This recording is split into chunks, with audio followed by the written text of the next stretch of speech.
Hi, I'm Jay Thomas, and welcome to Bald Tires. Today's guest and I have so much to talk about, we actually had to split this into two shows.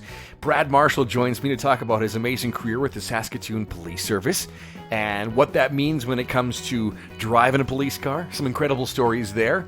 Brad was actually a race car driver himself, and he's going to take us through all of his experiences on the track and even the best moment he had out there. Next show, you're going to hear about an incredible 59 Cadillac Series 62 and Brad's amazing 71 Oldsmobile 442 W30 he's got in his garage right here next to us. Sit back, lots of amazing stories are coming your way. This is Bald Tires, because when you make great memories, you make Bald Tires. Well, I find myself in another amazing garage. I got a habit of doing this. Welcome to Bald Tires. I'm Jay, and of course I've got my friend Brad Marshall with me. Brad, thanks for joining me. Hello, everybody. To my right, 3 amazing Harleys, and to my left, a 71 Olds 442 W30. And we're going to get into that car in a little bit too. And a really sweet garage that we're in with all kinds of Harley stuff on the walls, and there's Rough Rider stuff on that end, and car stuff over here. This is a sweet garage, Brad. It's pretty cool. My wife and I had the opportunity to buy this house, and it was already had a lot of the man cave stuff already in it, and it was a great opportunity to buy it. And the neighbors actually were wondering what type of person would buy this house. And when we moved in, we got a great reception from the neighbors, and we've never heard any complaints about the cars or the bikes or anything. They knew what they were getting. That's awesome. Okay, so Brad and I met, I want to say, we're part of the same Shifters Car Club in Saskatoon. Yep, absolutely. And kind of through that, we've kind of got to know each other and had some similar interests. In fact, probably my first memory was a car we'll talk about in more depth in a little bit, but you used to have a 59 Cadillac. Yeah, which is one of my ultimate favorite all-time cars. Because we met at the Warman Home Center car show. Yeah. That's right. And I was just admiring it so much, and you let me take it for a drive, which was incredible. So absolutely. Like when you come across people that you can recognize the passion. Yeah. And you're a big car guy. Well, yeah. And the 59 was a great vehicle. And it was great to be able to make a little dream happen for you. And it was kind of a bucket list thing, honestly, for me. Like to drive one of those, I've always had the model car at home as a kid and posters on the wall of that car. And, I've always wanted to drive one. So thank you again from 5 years ago. You're welcome. But so that's how we met. But, you're a big car guy too, and why don't we rewind and let's go back to what made you into a car guy? What's the story? Well, I'm an only son of an only son of an only son. Okay. I got 3 older sisters, and Dad and I we went to the races. We went to the old 8th Street Oval, which I believe was run by the Kinsman and Kinettes. Back in the day, guys like Al Bakke racing around there. And of course, Al was everybody's favorite. And he ran number 80. And he was sponsored by the Golden Dragon restaurant. And my dad sold meat for a living. And the Golden Dragon was one of his customers. So through that, I got a pretty good connection with Al Bakke. So much so, and we'll talk about this later, that when I did go into stock car racing, I asked him if I could run his number. Oh, cool. But, so Dad would take me to the races. The girls and my mom weren't really interested in it. But when he was working on cars, he would do what he could on his own. So changing tires, at that time, you'd have the big old winter grips that would go onto the back of the big Chrysler. He was a Chrysler guy. Okay.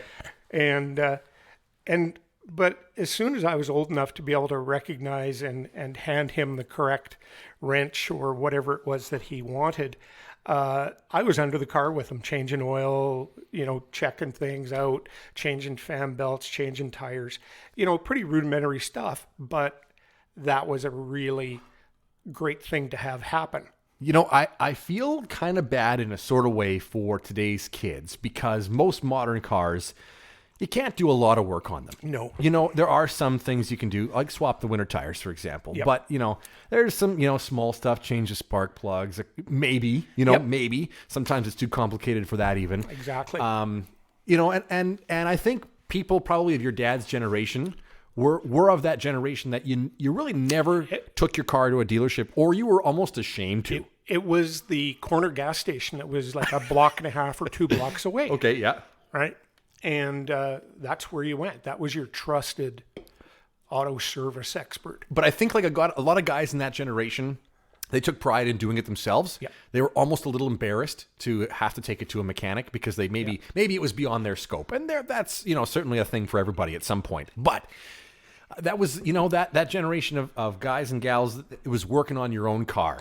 And I think that inspired a lot of people like, you know, you, me. But I hope kids these days get a chance sometimes to do that sort of thing. Yeah. And my dad was a traveling salesman. So he was in a car for 80% of his life. And if something happened on the road, you're on the highway. You got to deal with it. Yeah. And company cars weren't all that luxurious. I don't think he had a single car that had air conditioning in it or anything like that. And, you know, he was 5 days on the road and 2 days at home. But anyways, he was, and he was a farm boy when he grew up, but he came to the city and started working. Yep. So you were with your dad all the time, kind of like I was. And I grew up in a family where we had some older cars and we did some of the work ourselves just because, you know, that was the budget conscious thing to do. You wanted to, you know, keep it going. And I, even for my age, I got to work on some older stuff with, you know, manual chokes and so, you know, similar kind of things. But where to go from there? After my dad passed away, I was 16 years old. So boy. I really had first opportunity to get my own vehicle. My mom had to go back working. Dad had been sick for about 3 years before he passed away. But I knew I wanted to have my own transportation. And I was able to find a little Mercury Capri. I believe it was a 70 or 71 Mercury Capri, 2600 cc V6 in it. Nice little sporty thing, red, black vinyl top. That's awesome. Standard transmission. For anybody who's not familiar, that is not the Mercury equivalent of the Mustang. No. This is the European Ford Capri. That they imported. Exactly. And it was a fun car. I have an uncle who still has one. Oh, gee. I used to ride around in it when I was a kid. It needs some work right now. We're hoping to get it back on the road here soon, but I have super fond memories of riding around in that car and the sweet sound of the engine, and it was just so kind of raw, and it really was a little sports car. It was, and the handling on it was tremendous, but that was my first engine rebuild. Oh, really? Yeah, you know, you get a car and you drive around the neighborhood, and a buddy of mine from high school, he's like, "Oh, wow, nice car. Will it lay rubber?" I don't know. I haven't had it long enough to find out. So I rev her up, drop the clutch, and I hear a zing. Those things had a Teflon timing gear in them. Oh, that's what it was. Just shredded that thing and took the timing cover off, and there's no teeth, and reach down into, you know, take the oil pan off, reach down, you just come up with gravel. Oh, no. The Teflon timing gear just shattered. And so, okay, help of a neighbor, it helped me take the thing apart, and we got a gasket set and cleaned everything up. And I don't remember, overhead cam engine? No, this one wasn't. They're still push rod that this point? was push rod. Okay. Yeah. So it didn't have to worry about the interference stuff. okay, that was my question. Yeah. Yeah. Because you can blow things up pretty quick nowadays. Yeah, it was just cleaning up the mess, and fortunately, they were making full metal timing gears. Oh, really? Yeah, now, and so that's what we put into it, and didn't want to have that problem again. But yeah, it was a big surprise. So that's the first car. Yep. You got it back together. How long did you have it for? About 3 years. Yeah. And enjoyed it. Then I got rid of it, and my sister and brother-in-law were selling. They had a 73 MGB. Oh, cool. Great to go to a convertible. Yeah. It was always a great little car and surprisingly good in the wintertime. But lots of maintenance to keep it up. Those Weber carburetors. Yep. I've heard that. Really work on those. And a British car, so a little different than everything else, absolutely right? not the greatest heater, but Yeah. but they, it got me around. And then after I got going on my career with the police department, I was due to go to college, and I knew I needed a better vehicle for traveling on the highways and stuff. And I bought a 75 Dodge Aspen.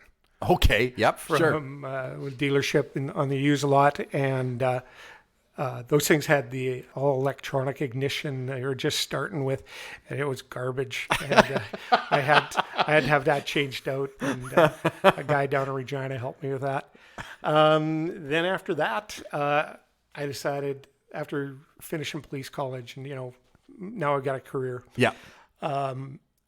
I can afford to buy a car. I bought my one and only brand new vehicle from SMP. Okay. 1982 Camaro Z28.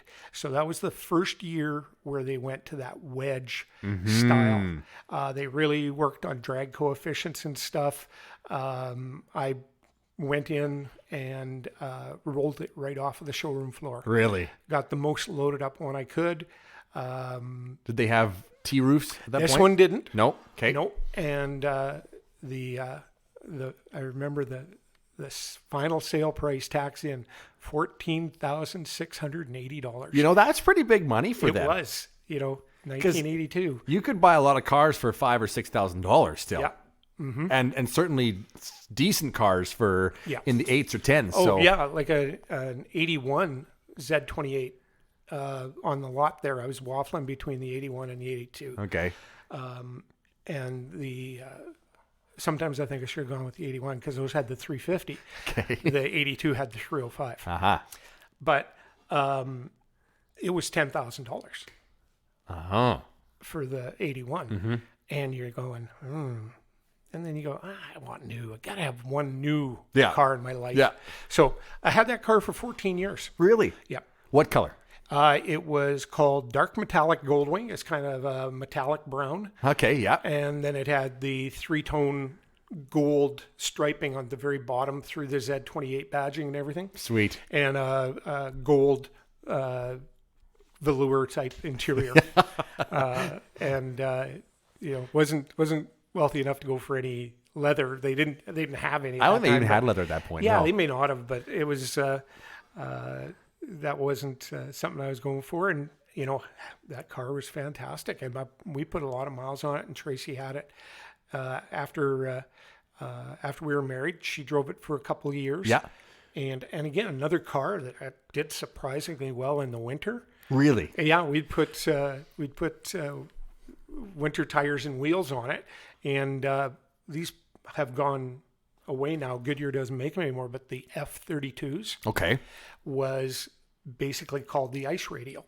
And the commercials used to be of a hockey player skating around a hockey rink and the car chasing him with the F32s. Yeah, okay. And these tires, they were phenomenal in Really? the winter. Yeah. And they may be using the same technology, just calling it something different. Oh, could be, yeah. Ultra grip or something like that. But they were called the F32s, and they were excellent.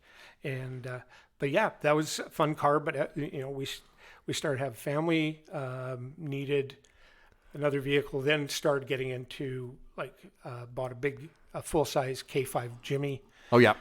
GMC Jimmy. So and BGVs, boring grown-up vehicles for a little while. Yeah, Yeah, that happens absolutely. when you're parents. Sure. But not too long, because when our first daughter was born, 1990, that's the year I decided got to get a stock car.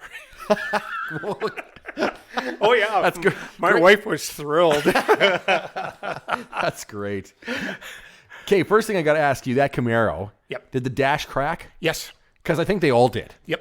And I went in and I won't say raised hell, but I was determined you guys are going to replace this dash under warranty.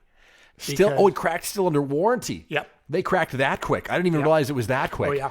But because you're talking 3 or 4 years kind of thing. And no, this was like, it was still under factory warranty. Huh. And I screamed a bit, and they went, okay. But then they said, from now on, you need to put an interior warmer in, so it doesn't get down and to the point where it'll crack again. But there was a noticeable difference in the design and the texture of the dash on the second one. So I think they possibly tweaked the formula for the vinyl a little bit. I only know about this car well because in a previous life, I was in radio, and one of my first jobs was up in Prince Albert. Right. And the rock station there used to be called Mix 101. Yeah. And they had, basically, they'd every summer do up a car or a truck and big contest and give it away. And the point was they would take the car and kind of go to different shops throughout the city. And every different shop would do a little bit of work on the car. There was an engine shop that did that, transmission, body shop, all that stuff. Collaborative custom. Exactly. Collaborative custom is really what it was. And then there was a big contest at the end. And it was kind of, you call in, you win yourself a key, and then we show up in the mall at the end of summer. Yep. And we'll see which key starts the car. That sort of thing. Yeah. But it was one of those. It was like, I think it might have been an 84 Camaro, but I mean, still the same body and everything like Absolutely, that. yeah. My God. I mean, we bailed a guy out of jail to get that car, and then it showed up and it had no interior. It was quite the story with that car. But I just remember we replaced the dash and replaced most of the interior because it was just chewed to hell. Yep. And sun faded and ruined and all that stuff. The car turned out really cool at the end, but big flat piece of plastic on the dashboard, and they all just. That was GM plastic though for those days. It was. That was the way it was built, right? Exactly. Kind of. There was no. Can you imagine the people in Arizona? Like what they would have gone through. Absolutely. It probably turned to powder in front of them. Well, I was going to say possibly melted and dripping off the edges that tipped down. I want to rewind for a second and ask you a bit about when you became a police officer. Yeah. Because I think we all have this. Image of police academy in our head. Yeah. And that's probably sort of the same vintage or kind of close, anyways. So when you became a police officer, how much learning for driving? Let's just talk about that part. Yep. How much training was there with that, or what was the specialty training? Well, when I first got hired, and one of the things you have to do is it used to be you had to have a Class 4 license. Yeah, okay, which is so a taxi driver, limousine. Yeah, that type of stuff. Mm-hmm. And so I get a call that said, we've made arrangements for you to do your Class 4 test. Come down and we'll get you over to SGI. Okay. So I go down there and they tell me to go to the traffic section, and the inspector there throws me a set of keys and goes, that blue one there, it was an unmarked LTD, I think it was. Okay. 78 LTD. And he goes, make sure you damn well stop at those stop signs, and make sure you damn well slow down at the railway crossings, because we don't want you to fail, right? And then he turned around and walked away. And I was like, what? And so they had given me the time for SGI. I drove over there. Instructor meets me, and he goes, so show me how the emergency equipment works. I don't know. I've got in the car 10 minutes ago. So we sat there for 10 or 15 minutes playing with the switches, seeing what worked and what didn't. Everything worked. And he quizzed me about, well, if you were going out on a patrol, what kind of things would you check on your car if you did a walk around? And so I told him, signal lights, headlights, all the usual equipment, the emergency equipment, and windshield wipers, everything, right? And he goes, would you check your trunk? And I went, yeah, maybe. I don't know. I'm not a cop yet. I'm just getting ready to be one. So, and then he said, okay, let's go for a drive. And he sat back, kind of folded his clipboard away, and just sat there with his arms crossed. We went driving for about 15 minutes, went back. He said, good enough. See you later. Here's, you passed. Really? Yeah. And so that was the first step. And then when it came to on the department, there really wasn't much. There was an RCMP course, Okay. and I did get to go, but it was my second year on the job before I got to go on that course. Really? So a lot of it was initially working with your training partner, or after your training, working with your partner about driving techniques, and if you wanted to learn something, and also if you had a senior partner, the question was usually, do you want to drive second half or all night? And so, you usually tried to split the night up, but a lot of times you're with guys who want to be driving. There's some guys that just, for them, it was a hassle to drive. Yeah. They felt. I enjoyed, be it pursuit driving or emergency driving, whatever you want to call it. I believed that I had a good technique. I always believed in, giving the traffic the opportunity to get out of your way. Whereas some guys they're going too fast to do that. Oh yeah. Okay. And I would also, I would call it pushing the opposite lane, where I would straddle the center line. Okay. So that oncoming, you had a better chance of getting oncoming to move to the right. Yes. Than you did on vehicles you were coming up on. Well, especially when you're getting up to stoplights and things like that. Exactly. And it indicates to that person that you're coming up upon. If they start seeing vehicles coming towards them, pulling over to the right, they start going, what's going on? And then maybe they realize what's coming up behind them. And again, you're already edged to the left, so at intersections you can get around.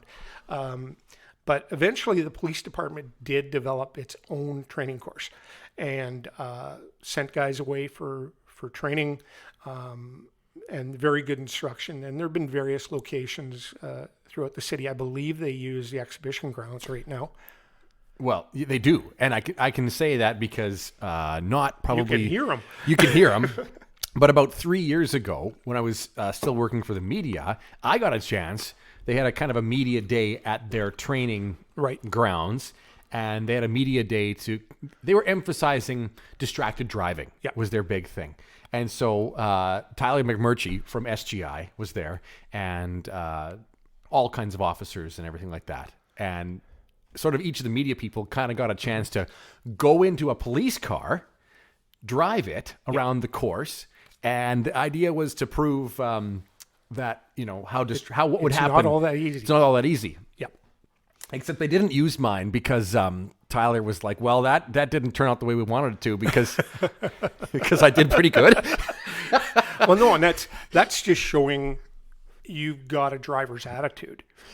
It was a lot of times. Yeah, and it was awesome because the police officer I was with, and I wish I could remember his name. He was more of a senior officer, but he's like, come on, my grandma drives faster than this. He was egging me on. Yep. So, and meanwhile, Tyler's handing me, put on some chapstick or eat this donut or text your mom, things like that. Yep. And you know what? I didn't hit one cone, and we had the tires squealing around that track. It was so much fun. And the way the tracks are set up, they're usually a diminishing radius corner.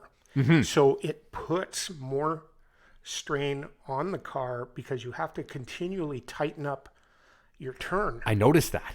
And that way they can put higher G loads through your body without really increasing the speed. But the car and you experience more of that G load because of that tightening radius. And then the diminishing alleys. And then there's the decision maker. And a lot of times it's about where you can make up time and where you can lose time. And what, it's different than being on a racetrack. Well, it's not racing. It's driving to be somewhere, as quick as possible. Yeah. And get there alive. because it doesn't do anybody any good if you get in an accident. Right. You actually have training then in a specific kind of driving that nobody else really gets to experience. Yeah. Because there's people who become race car drivers. That's different driving. There's the rest of us public schmoes who, are expected to drive a certain way on the roads. And then you got to be trained in a bit of a different way, which is kind of unique, actually. It is. It's an aggressive, but you got to be able to be passive as well. Mm-hmm. You can't let your emotions overtake you to drive the car. And you can get very emotional. Oh, yeah. And you're seeing someone that you're trying to stop who is doing something that you believe is hazardous enough that you're going to chase them down. Right. Now, policies have changed quite a bit. There's a lot of protocol that, was in place when I finished up with the police department to have an independent person monitoring that can say, this is getting too crazy, shut it down. Okay, gotcha. That person can't be involved in the chase, but they have to be on the street. So the communication center will designate somebody, because the communication center, that's a totally different environment again. Mm-hmm, mm-hmm. And they still have other calls going on. You may have a high-speed chase going on that, but there's other things going on. There's break and enters going on. Yeah. There's drunk drivers. There's this, that, the other thing. Yeah. They still got a lot of stuff to do. So they can't properly monitor and evaluate the hazard and also the attitude. Like, is that police officer losing their perspective? Ah, okay. Right? Because I said it can become very emotional, especially if your life has been put in danger by something that other driver has done. Mm-hmm. Maybe they came towards you. Maybe they, right from the word go, it was a... Right. Any number of instances. Yeah. Because so often you get guys joyriding, even if it is a stolen vehicle, it's just a stolen vehicle. Yeah, it may be somebody's baby. I'd be heartbroken if somebody stole the 442. Right. But it's just a car. Yes. And it's insured. Yep. And I think the insurance company would be the one crying. No kidding. Yeah. No kidding. But, when they went to pay me out on that. But anyways, it's, and especially you get these guys with motorcycles. And let's face it, the motorcycles can really outrun a car easily. Oh, totally. But some of these guys, the experience they have in riding is so limited. And it's sometimes better just to back off. Mm-hmm. If you've been able to find the license plate, we'll chase it down later. Maybe somebody will see it parked at a bar later, and we'll just go put a hook on it. Right. So instead of having the guy end up flipping it over and killing himself because he's running away, or instead of having somebody in a vehicle going down, let's say 8th Street at 150 kilometers an hour, killing somebody in an intersection. Yep. Well, and it's bad PR. Police cars hitting innocent parties, be it a car or a truck or, God forbid, a pedestrian. Never mind, because they are involved in trying to catch somebody who is involved in whatever criminal activity. That there's no way to win that in the public eye. I get the feeling that the way, say, maybe, now I know, we don't know for sure, but I would say the way that maybe Canadian police officers handle stuff like this may be different than what you see in Cops, on TV, especially, years gone by, the high-speed pursuit with the helicopter over top. Like, it's done a little differently here, right? It is. Have you ever had to do, like, the pit maneuver, though? No. I knew how to do the pit maneuver, but it was actually something that the Saskatoon Police Department did not endorse. Oh, really? Okay. Yeah. There was a time when they did allow it, and the turnouts weren't that great. And again, if you're that close to the vehicle, you can see the license plate. You can most likely ID the driver. Yes. Is there a different way? The stop sticks. Oh, yeah. Are an excellent device. Mm-hmm. And I would love to see them use that more.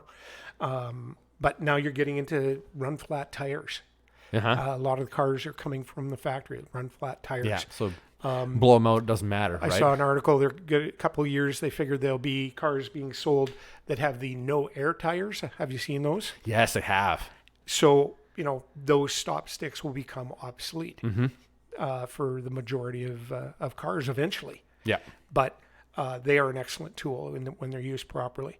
I was a big proponent of not roadblocks, but like a chicane type of blocking, where you still want to offer an escape route, but if you can make the guy feel like, oh, I'm boxed in. Yeah. Maybe you make him think and he slows down for a while, something like that. Yeah. But those are tough to set up, and you need the right area. So there's a lot of different tools you have to have, and you got to pick the right tool at the right time. Right. I've told people it's like juggling, and I need this ball right now, and you have to switch and get into whatever mode to accomplish what you need to accomplish at that time. Were you ever part of the traffic division? I was. Yeah? Yeah. I worked for 3 years as a accident investigator. Oh, interesting. Yeah. So in the traffic division, there was violator enforcement, which are the guys that work in the unmarked vehicles. Yep. And their primary purpose is to write tickets. Let's see. There's a black Dodge Ram. Yep. I think they've got a couple of them right now. Yeah. And I was talking to one of the staff sergeants. I think they were looking at a couple of different colors. Back in my day, they had a 1979 Camaro Z28. Oh, really? Black. And there'll possibly be some people that listen to this that remember this vehicle. And it had orange and yellow striping down about 3/4 down on the door. Cool. And the guys that would work in it didn't wear uniform. Nope. They're in plain clothes. And they'd basically drive up and down 8th Street and, sit at the light and maybe say a few things, and somebody beside them would say, okay, let's go. Yep. And then all of a sudden the little red bubble goes up on the dash, and they're like, what? Yeah. Never worked that car. But no, I worked an accident car. When we weren't taking accidents, we would do radar. But again, I had being trained on radar, and I always believed I'm going to rate good tickets. I'm not going to rate cheap chintzy tickets. And when I'd set up on Circle Drive somewhere, and I wouldn't rate anything under 20K over. Really? Oh yeah, you were busy enough at 20K over. Yeah. And I figured that's Nice enough. That's nice enough. Yeah. And even then, like, that's where you're pulling people over, right? Mm-hmm. And my belief was, if I can gain compliance from a person, if I can get them to understand whatever the stop was about, that you need to change this. Yeah.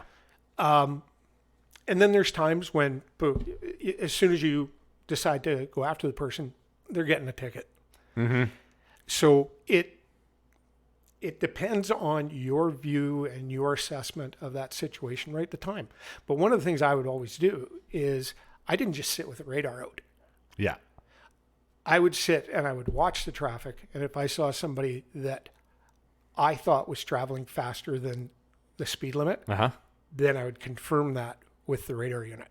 Ah, okay. Interesting. So that was my preferred way of doing it. I know there were guys that would sit and run radar, and they would wait for the alarm to go off. Yep. The buzzer to go off, and they would look and, 75 in a 50 zone, and pull the guy over. Mm-hmm. I like the idea of being able to, if I did go into court, I can say, I saw this car and it was visibly moving fast, and I confirmed that with the radar. Yeah. So that's the way I like to do things. Well, I know there's no official rule. You're never going to get a statement from anybody about any of this sort of stuff. But I did talk to another officer a few years ago. He was doing radar on 2nd Avenue downtown, kind of where First turns into 2nd over there. And people kind of come around the corner and the road widens up. It gets really narrow and then it kind of widens up on 2nd Avenue. And, everybody kind of goes for it. And I just politely asked him, so, like, do you write them right at 51? Or, or did you have a gray window, a gray zone? He said, you know what? I give them about 10%. Yeah, a lot of guys, that's kind of where they're at. So if you're 50, 55, if you're doing 56, 57, I'm probably going to be pulling you over. Yeah. And I kind of think, that's probably a good way to drive. It's just to respect the 10%. At the very minimum, I would go 15K. Really? And again, you can write all day. Yeah. And but that was the way you were as an officer. Yeah, and you have to choose as an officer what do I want to represent? And I'm not saying that the other guys weren't representing the Saskatoon Police Service or representing their community properly. Yeah. But like I said, I want to be able to go into court and say, this is my opinion and this is why I wrote the ticket. I don't want to go in and say, the machine buzzed and I looked and it said it was 75 and I looked and a car went past me. Right. Yeah. So it sounds totally different. Yeah. It may be the same result in the end with a ticket. It may still result in a conviction. But my personal satisfaction of doing the job, and I tell people, I believe that for almost 27 years, I did it right. That's good. That's cool. I'm sure there are people out there who would disagree with me that may have had personal dealings with me, but I had a very strong success rate in court. I won't call it conviction rate because I was just as happy if somebody went into court and they were able to present an argument that beat the charge. And I would normally go over and congratulate them. It wasn't, oh, really? Yeah, it wasn't adversarial for me. That's cool. And if you're making it personal, then I don't think you're doing it right. Because that's not what the public has hired you for. Yeah. They're not out there for you to push your own agenda. Yeah. The accident scene reconstruction stuff must have been really fascinating. It was really good because we really didn't have a lot of training in it. So you would work with senior members and you would go on courses and pick things up. And I was very fortunate where I was given a lot of opportunity. And I went to some very serious accidents. Yeah. And unfortunately, where people died. Yes. Yeah. And those are very intense investigations. Yep. Because you've got families who want to know what happened. You've got the community, the public need to know what transpired. And there's SGI, the city of Saskatoon. There's so many things. Even traffic control, because a lot of times when it's that kind of accident, the road is closed. Yep. Right? Oh, it is. And, there's, we call it doing point duty. If you are put somewhere to control pedestrian or vehicle traffic, it's considered point duty. And I've been on point duties where you get people who drive up and they go, I have to go down that way. And you go, no, you can't. There's an accident. Well, no, that's the way I have to go. You have to let me through. There is no way you're getting through there. Well, what happened? It's a bad accident. And they get upset with you because you have blocked their road. I know. And I people refer to cops as pigs. We're not pigs. We're sheepdogs. Okay. I don't know if you've ever heard this story. But sheep don't like sheepdogs. Right. The public are the sheep. Yep. And they will complain about the sheepdog, nipping them at the heels, trying to keep them in line, keep them from jumping the fences. But you have a wolf come around, they're screaming for the sheepdog. Right. That makes sense. That's a good analogy. Yeah, it really is. And it puts in a little more perspective where you're the good guy, but you can be the bad guy too. Mm-hmm. And I've seen people at their worst. Yeah, I bet. Hey, and I've and for some people, sometimes that worst day is when you're giving them a ticket. Yep. Or maybe that worst day is when you're showing up to tell them that their daughter has died on the highway. Yeah. So, yeah, and then sometimes they're great days. Yeah. Where you've been involved in a couple of rescues. It's pretty cool thing to save somebody's life. No kidding. Yeah. No kidding. High highs and low lows, I bet, though, right? With that kind of a job. Yeah, it can be. Right. And there's days when you just want to go home and hug your kids. Yeah. Because it was so bad. You retired from the police force when? 2008. I was okay. On my 47th birthday. On your 47th birthday? Yeah. Yeah. 26 years, 8 months. Wow. Is what I put in. And it was a phenomenal career. And I've never looked back because I had a great opportunity. Friend of mine, Nick and Kathy Allen, they were owners of the Harley dealership, and I'd been working part-time for them. Okay. And they had offered me a full-time position, and it kind of got to the point working 20, 30 hours at the dealership and then doing 48 hours a week on the police department was getting to be a bit much. And, and I said, I got to make a decision. And with getting as many years as I had on, I was in a good position with my pension. Oh, yeah. Okay. And it was, my lifestyle would actually improve. Mm-hmm. No more night shifts. Less stress. Way less stress. Yeah. And, less, I'd had some bad injuries on the police department from a couple of car accidents. Oh, okay. Right? Yep. But not while I was driving. I never, 26 plus years, and I never had an at-fault accident on the police department. Wow. Yeah. That's amazing. Yeah. And in my life, I've only had one, and it was a parking lot thing where there was no damage to my vehicle, and a trailer hitch went into the plastic bumper of a car behind me. But Tracy never lets me forget that. but no. And, that great career, and for any young person who is considering it, extremely rewarding, extremely demanding, even more so now than when I started. Mm-hmm. Like when I started, we didn't even have body armor.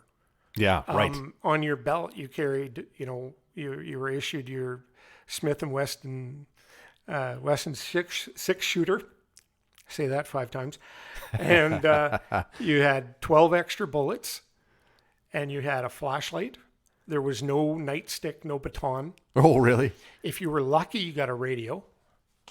There was still one call box on 20th Street. Really? Yep. 1981. Yeah. And the radios were about the size of, bigger than a brick. They were heavy. And mostly stayed in the car, I imagine, right? Yeah. Yeah. That was probably CB that you guys were using in the car at that point, too. They were just getting into UHF. Okay. But they drained power like crazy. The batteries, you had to carry 2 batteries with you. You were lucky if they lasted an 8-hour shift. And, but yeah, and you had your notebook, and you'd go out and do your work, and like I said, no body armor or anything. So it really was like the movie.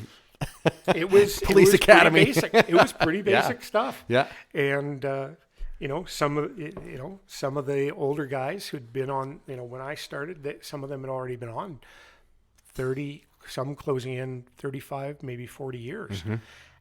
Well, these guys, they're like, I want to see your haircut. I want to see your shoes shined and all that stuff. But great guys.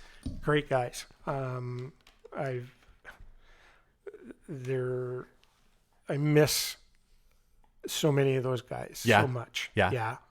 great partners, great work experiences. And, well, I'll tell you something that you possibly be a little shocked at. My first year on the job, I was involved in a shootout up at the Canorama Shopping Center. Oh, wow. Yep. A guy by the name of Harvey Andres. Okay. And he was a badass biker out of Alberta. Yeah. Had escaped from prison. Oh, boy. And he came to Saskatoon, and he did a home invasion here. And a neighbor saw it. And there was a police car dispatched, and a sergeant. And at that time, they had summer special constables. These guys were law students from the university.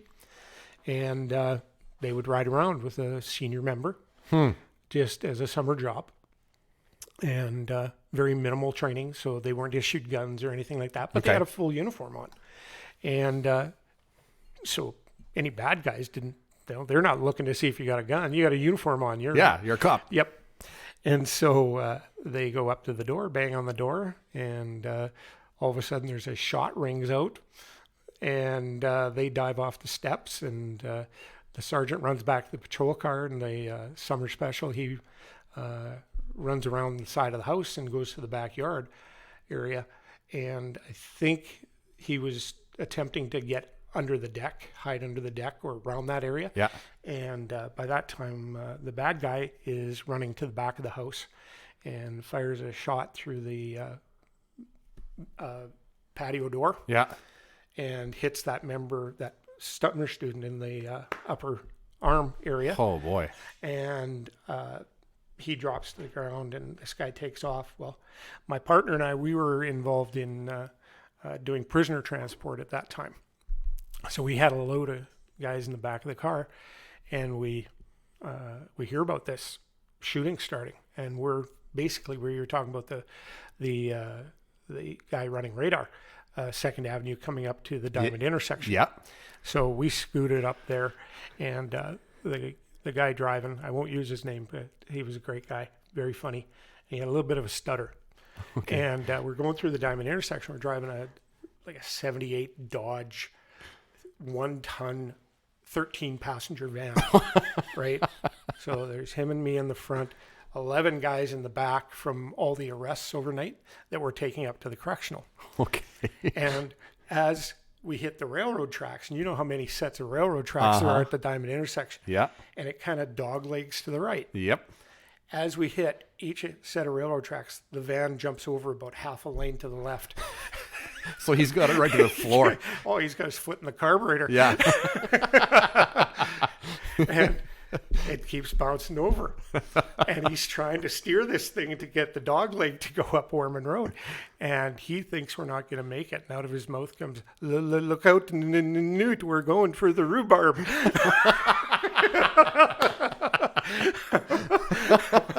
Now, high stress situation, the lights and siren are on, but that sticks in my mind from driving up there.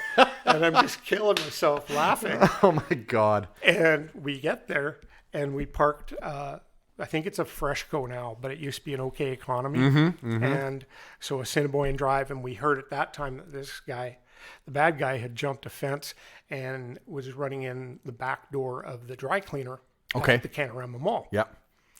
So we stopped the van on the north side on Assiniboine Drive on the north side of the grocery store. Get out. I pull my gun out, and I look at the guys in the back, and I go, don't even think about trying to get out. And they're like, no way, man. And we hit the power locks, and we go out. So I go down the wall, and my partner goes out into the parking lot. Yep. We're the only two uniforms. This guy, I get down to about where there was post office boxes, the Shoppers or Pinders at that time, I think it was, drugstore, was a lot smaller. And I get to about where the post office drop box is, and this guy comes out, and he matches the description, but I don't see a gun. But he sees me. And I kind of do what's called a barricade position, kind of on one knee around the corner of the mailbox. Okay.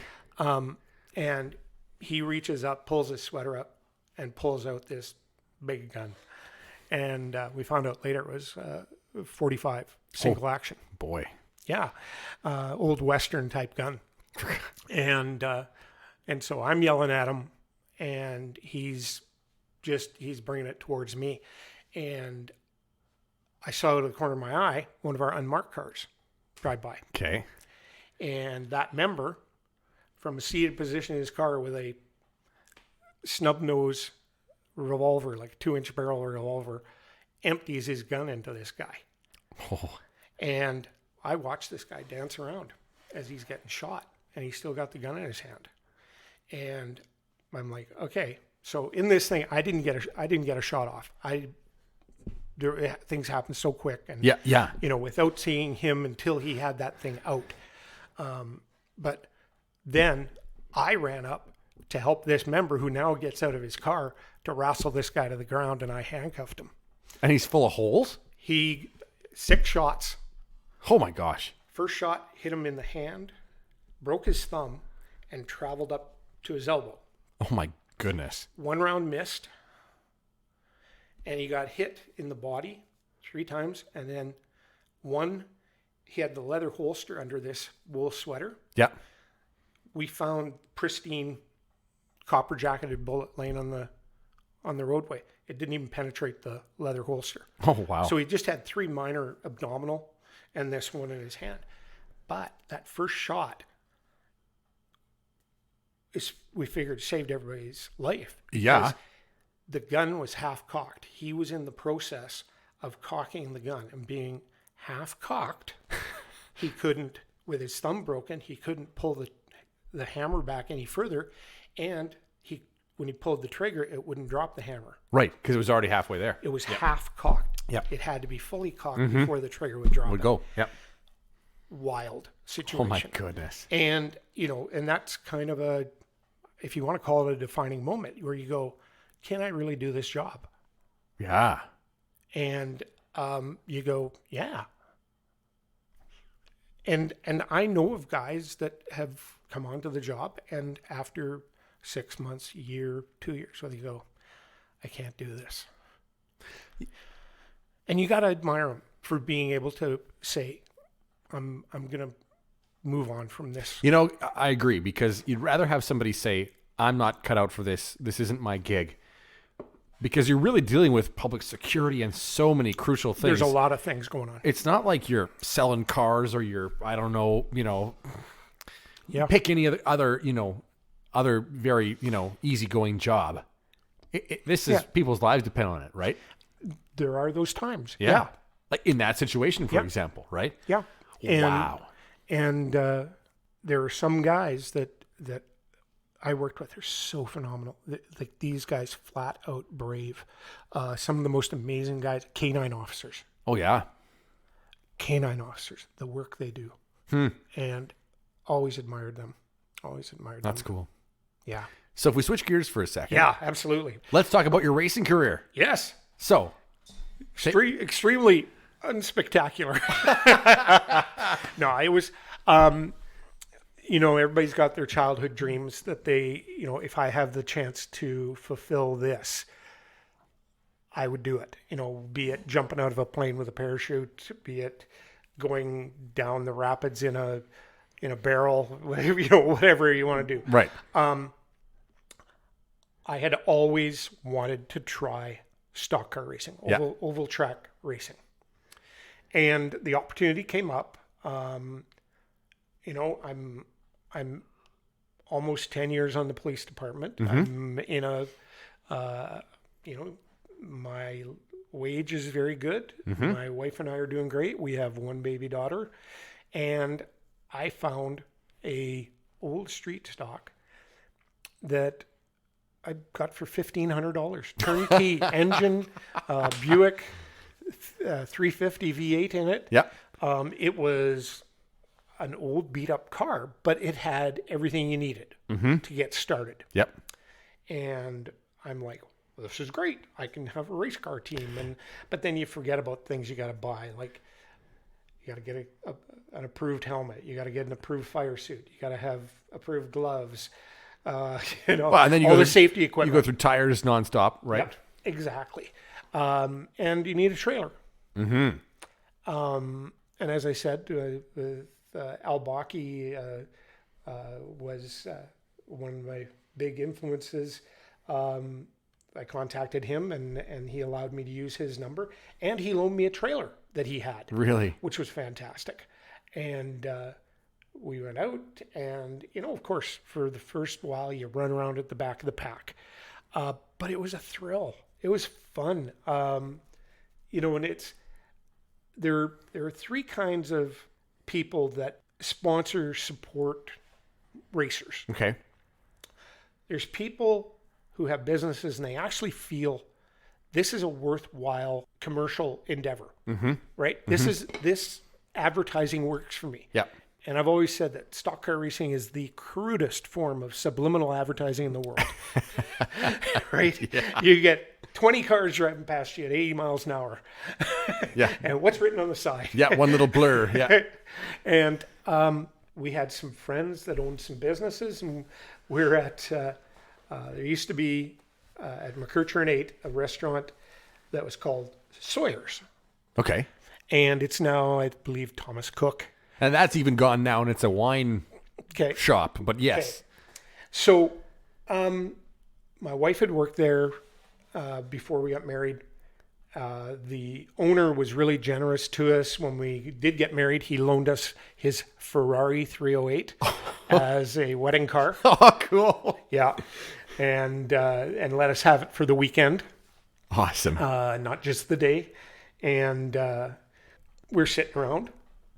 And you know, we've been friends for like 10 years already. And Tracy says, Bradley bought a race car. And he's like, really? What are you doing with it? I said, well, I'm just going to go do oval track stock car racing.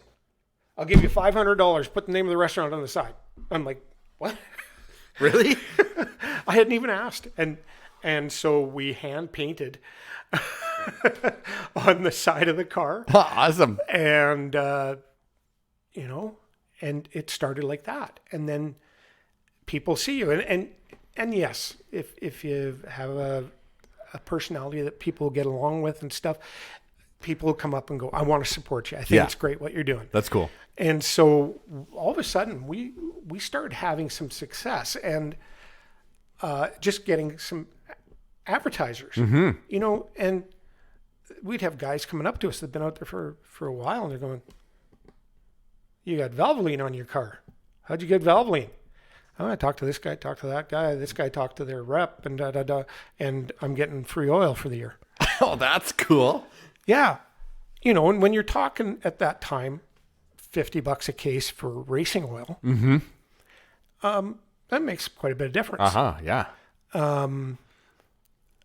The police department was very supportive. That's cool. Yeah. And they eventually jumped on in an even bigger way. There was a program called Racing Against Drugs. Started out east and moved west, and we were in on the group that brought that out. But like motorsports for the longest time has been one of the areas where use or abuse of drugs is almost universally condemned. Like you get caught, you're done. Yeah, that's right. Yeah. There were some guys in drag racing in the 80s and 90s that they were, boom, you're gone forever. There was some racers, I believe a guy by the name of Jeremy Mayfield got caught with some stuff. Boom, you're gone. You know, they take it very seriously. Yep. So that theme about, you know, you can't do these more dangerous, risky type of activities on drugs. And if you're driving a vehicle, you don't have any training in driving a vehicle in a special way, you definitely aren't able to drive it when you're impaired. No kidding. Right? Yeah. You need to not be mixing and using illegal drugs. And, you know, so it was a good message. And the cars are natural magnets when you take them to a school. Totally. So Boss Blue, pulling team. And trying to remember, I think it was Jim Therian. He has the jet car, or had jet drag car. He was involved. He was part of Team Boss Blue. We were involved.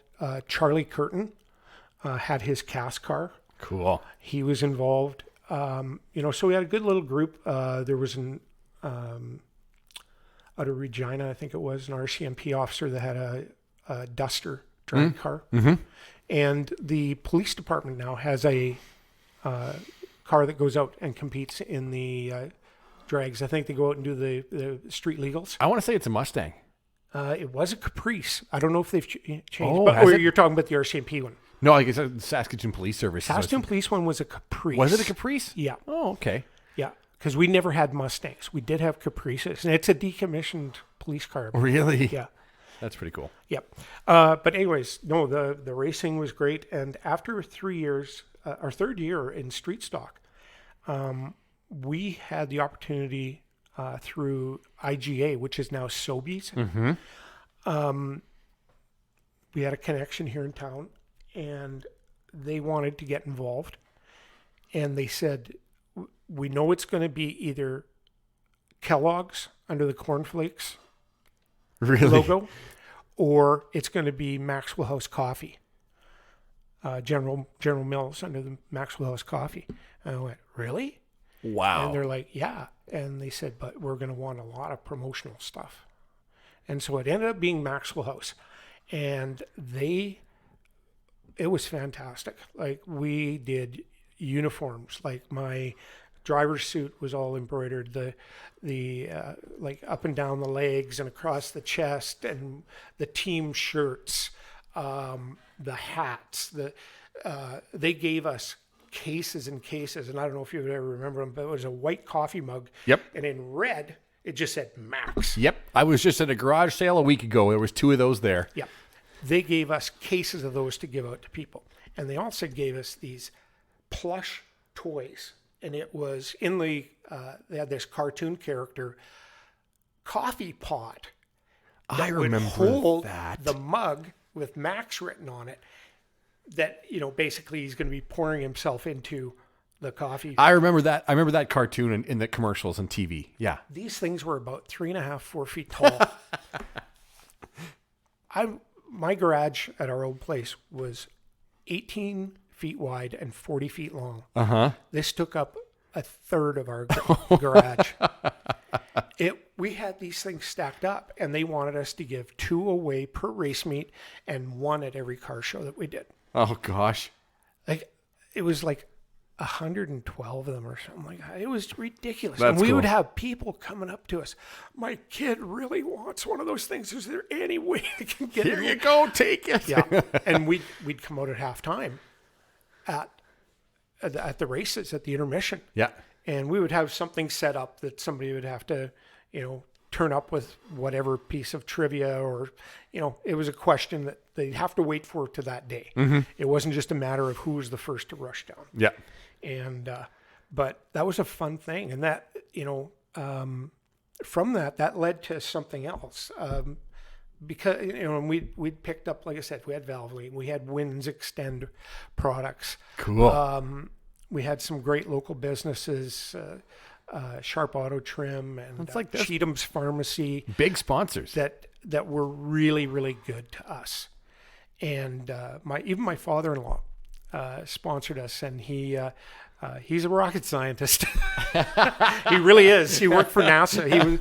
He was a consultant for space shuttles. He developed guidance systems. Oh, wow. And he actually has 2 satellites that are circling the world right now. The ozone layer. He was part of the scientists that discovered the holes in the ozone. Oh, wow. Holy cow. He's in his 80s now. He's retired, but he's still involved with those types of things. And he said, we want to put the Odin is one of the satellites. Yep. The 2 satellites are Odin and Osiris. And Odin's up there circling around and observing the ozone layer to see how it's doing. And but they have discovered that it can repair itself. So that's one neat thing that came out of it. But anyways, from that, the stock car club, the president of the stock car club at that time, Glenn Hoff, came to me and he said, you're having some very good success at getting sponsors. Yeah. And he said, do you think you'd want to try and tackle that for the stock car club? Oh. Yeah. And so up to that time, any of the program advertising, the event advertising, the billboards at the track, anything like that, it was all kind of friend of a friend. Oh, here, I'll give you a few bucks. They weren't bringing in a lot of money from it. Mm-hmm. Mm-hmm. And sometimes nobody knew who was in charge of doing the billing. Right. And so things weren't billed out, money wasn't collected, but they had paid for signs to be made. There's so many things that, just need to be addressed. And so Glenn and I worked out some stuff where I actually said, I believe I can do this as a business and connect it with my racing so I can use all these resources and get a few tax benefits down the road. Mm-hmm. But we were selling big time. And in the first year, we sold over $100,000 value. Oh, wow. For the stock car club. Some of that's contra. Yep. You have to do that. But when the grandstands need to be painted, sometimes the best way is to, have product. Mm-hmm. So, but we did get it into the business community mind that we do need dollars. And also they had never looked at reserve seating. People had always wanted that because they like to be in the same place at every race. Yeah, sure. So that was something we developed. We also helped develop the executive boxes. That was in conjunction with Juicy Auto Body. And they were one of my sponsors for quite a while. They had this idea of we needed a new control tower. Mm-hmm. And then the idea was presented for doing just a control tower. Why don't we do a couple of executive boxes? Right. And then we sold those as race events. And what you would have is a menu people could select. It was licensed, so they could have alcohol. Yeah. Mm-hmm. And it was a dust-free environment, and we had the sound from the track pumped in. Oh, cool. So it was fantastic. So this is all Bridge City, right? Bridge City. This is before. This is all before it's moved over to Wine Group or whatever it's been called. Yeah. And this is the old track. Let's give Auto Clearing some credit too, because of Auto course, Clearing yes. stepped up big time for them to make that move. Mm-hmm. Absolutely. And it took a long time negotiating to sell the old track property. Mm-hmm. But that gave them, some seed money to get this going. They had a lot of people help them out, and it's a beautiful facility. Oh yeah. And but we did amazing things in the 90s and early 2000s at Bridge City. There was there's a publication, Circle Track News, and it will list all the tracks in Canada and most of the tracks in the States and stuff. And one of the guys that I would talk to about publishing for that, getting our information at, he said he grabbed one from the States, and there was a thing in there that talked about Bridge City Speedway. Really? Yeah, and it talked about this little, 3/8 mile oval. 2 words describe it: sold out. And it was. Yeah. Like if you showed up too late, you weren't getting in. All the seats were filled. Yeah. It was amazing to see, and it was fun to be a part of that. Yeah. And so from 90 until 2000, I raced. We got into the super stocks in my 4th year. Sold the street stock.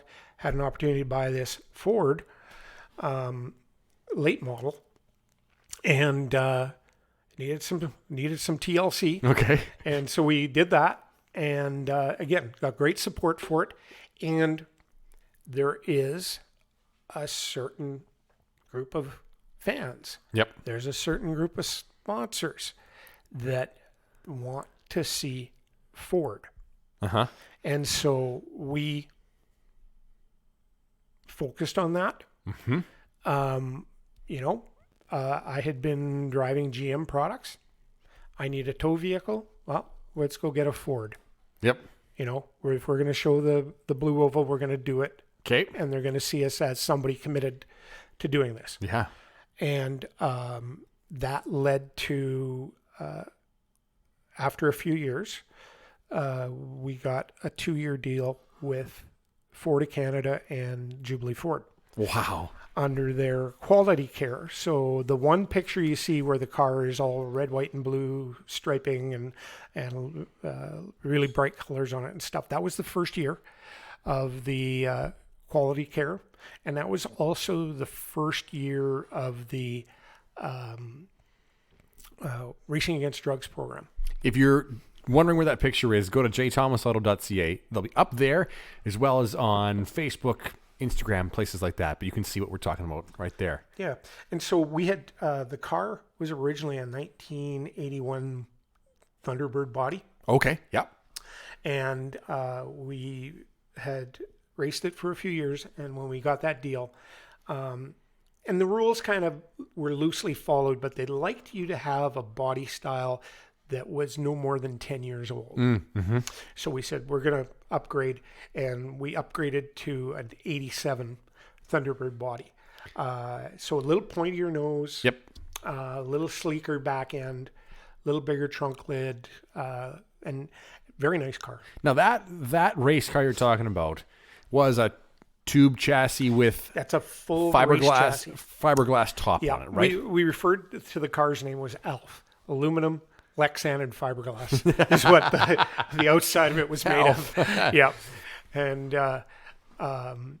but at first we were running 289 cubic inch engine. If you're running under 300 cubic inches in the late models, Yeah. you got a weight break. Oh. Yeah. You could be, I think it was 300 pounds lighter. I could be wrong on that, but I'm trying to remember back that far now. But you got a weight break. Okay. Yeah. And we could run mid-pack. The car needed some help, and we weren't quite in a position to make the changes we needed at that point. But we would stay out of trouble. That was our biggest benefit, was we could finish races. We weren't out banging around. We very seldom had damage on our car. And some guys jokingly said it was because of my police training. I followed guys that I wasn't going to be able to lead because I was so used to following guys. So, but we had a lot of fun. I had some great crew members, and you slowly pick up the pace, and you get points. And I got Rookie of the Year championship. I got most improved driver because we went from 1 year you're absolute garbage to absolutely doing a great thing. But trophies are over there on the side. Yeah, that's cool. And so that was a lot of fun to be able to improve. And then we did make the jump because they were going to eliminate the rule for the 300 cubic inch, and it was going to be you run up to 358 cubic inches and there's no weight break. Okay. What you run is what you run, but maximum 358, no weight break. So we made the investment, and we bought from a racer in Regina. He was selling his car, and I wanted the engine out of it. So we actually bought the entire car. Oh. And I took the engine out of it. It was a very nice 351 Windsor. Cool. And we had to, at that point, we had to change our chassis because the differences between the 289 and the 351. And a great guy used to be J&L Frame and Alignment, Jerry Horsley, who was a racer as well, and phenomenal chassis fabricator. We went to him, and I said, Jerry, this is what we got to do. And he was like, I'm for it. We'll do it. And Cool. I stood there as he took the reciprocating saw and cut off everything in front of the firewall. And in very short order, he had built us a new front clip, Cool. and the car responded so well to those changes. The chassis was a lot stiffer. The engine power was phenomenal, to the point that in very short order, a couple of race events, we were challenging for top 3. Oh, right on. And after guys like Trent Seidel and Jimmy Gaunt, Dave Bone, these guys who have been champions and very good racers, been doing it a long time. It's a lot of fun to be tapping on Trent Seidel's back bumper. Yeah, no kidding. Yeah, and on one race, we had one phenomenal race evening, and we won 2 out of 4 races. Oh, right on. And at the end of the race meet, there were people came down, and I had sponsors actually lift me up and carry me around on their shoulders. Unbelievable. Right? That's the stuff dreams are made of. Things you see in movies, right? That you think, yeah, that's good, but they staged that. This actually happened, and what a cool moment. And then the next year, you know how the great things can be? Yeah. Yeah, Carmen comes around to bite you in the ass. I was going to ask. So if that was such a great moment, how come you're not still a racer? So again, because of the success in that year, we had some great response for getting sponsorship. And all of a sudden, we're talking $5,000 or more from each sponsor. Yeah. And they're like, here, right? Here's the money. Yeah. Go do it. And we invested, again, we updated our body, because I said, we're going to do this. We're going to have the newest possible. We updated to a 1999 Ford Taurus body, which is what they were running in NASCAR at that time. And we had this, we were going to freshen up the engine. And we sent it away. We had an engine builder in town that was going to support us. And that's a big deal. Yeah. When we'd been doing our own engines. And so you kind of take it easy. You don't go whole hog. You got to make things last. Yeah, that's right. And we always had a spare bullet sitting in the corner, but it was like a truck engine or something like that. Like they weren't motorhome. Yeah. Yeah. And I remember one spare engine we got it out of the salvage yard, and we brought it to the backyard of my house, and we took the pressure washer. We took them. We didn't even, take them the plug off the manifold holes or anything. We were just hosing this thing down to get 5 pounds of the grease off to make it weigh a little less. Yeah. And put that in, and it shook like crazy, but it never blew up. But anyways, we started that 2000 season, and we go out. We had done our break-in on the engine and everything. Yep. And I was just going to go out and do a couple of easy laps for a qualifying run. I didn't really care if I qualified mid-pack, first, or last. Yeah. It was just to go out and do a little shakedown on the car. And things are feeling pretty good. So I thought, okay, I'm gonna put my foot down coming out of 4. And about start finish line, I just heard boom, and and it was like a bag of gravel. And we coasted around and went into the pits, and there was a big long line of oil behind us, and there was connecting rods of the oil pan. There was a hole in the side of the block. When we got it home and took it apart, the camshaft was broken. Oh. Yeah, like it punched a connecting rod up through the valley. It destroyed it. Everything, the lifters, the rocker arms, everything. Just obliterated. It was a hand grenade. Yeah. And we're like, what the hell? Yeah. Well, you go through and you clean all the parts. and you're digging stuff out of the oil pan. And we took a connecting rod bolt that we found and a nut that we found, and you could thread them together. So the engine shop, they say they put it together. Yep. But I don't think a connecting rod nut should come off of the bolt and you'd be able to thread it back together. No. That being said, the engine shop was great, and they, in a big hurry, put together another engine.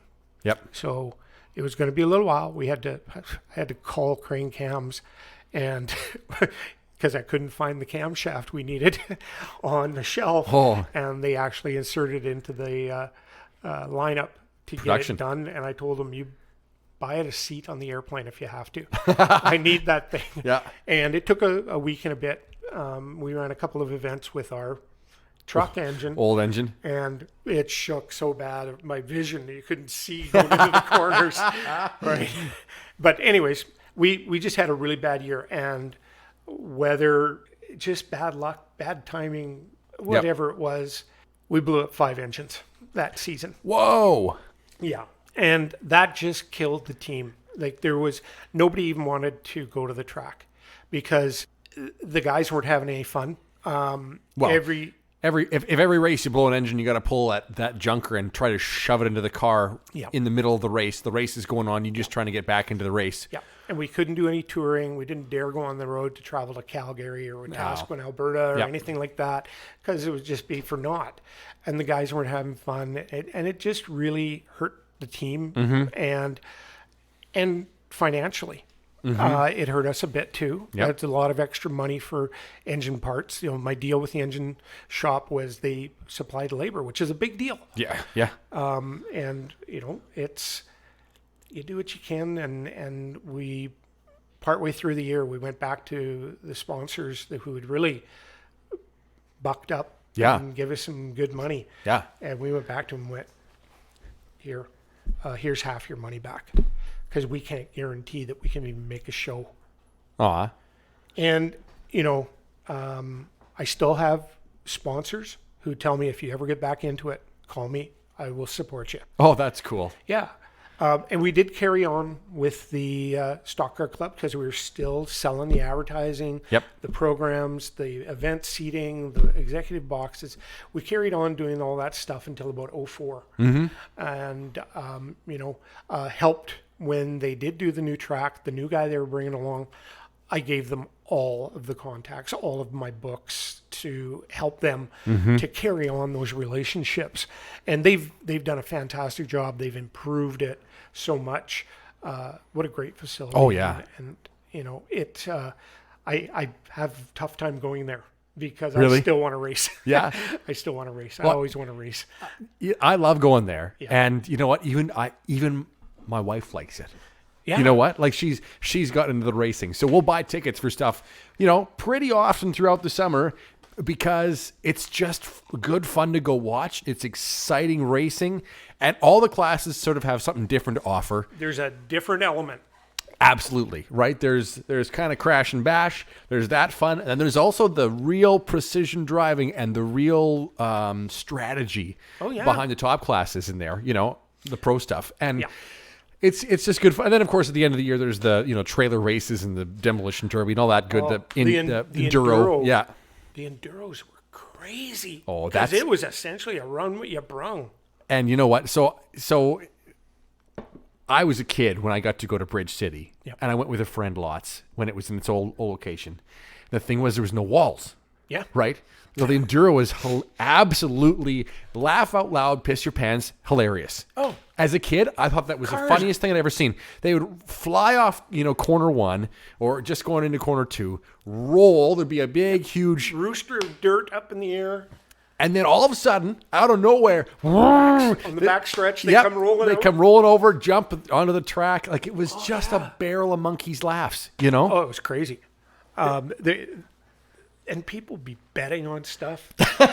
and you know, the kids, like with the Thunder cars, guys would paint up their cars with, you know, various wild colors And, little girls would go, I want the pink car to win. And, Yeah. Oh God. Yeah. and some of them would put cartoon characters on I them. remember that. I remember like Kermit the Frog on the top of a roof going around, or all that kind of stuff. One of the things we did with our cars, I think spiders are cool. Okay. And I had a little spider that was down by my gear shift in the Thunderbird. Uh-huh. And kids would come around, and we had autograph cards that we'd give away, all types of stuff like that. And kids would be looking around, and I'd go, "Do you see the spider?" And they'd go, "What?" "In the car, there's a spider." And they'd go searching through the car. And some of them would find it, some of them wouldn't.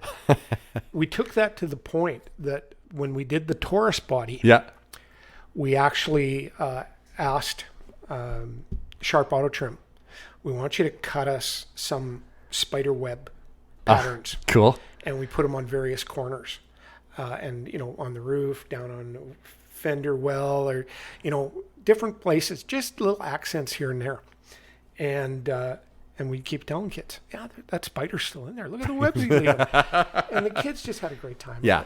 And of course, anytime, put kids into the car, they'd love it.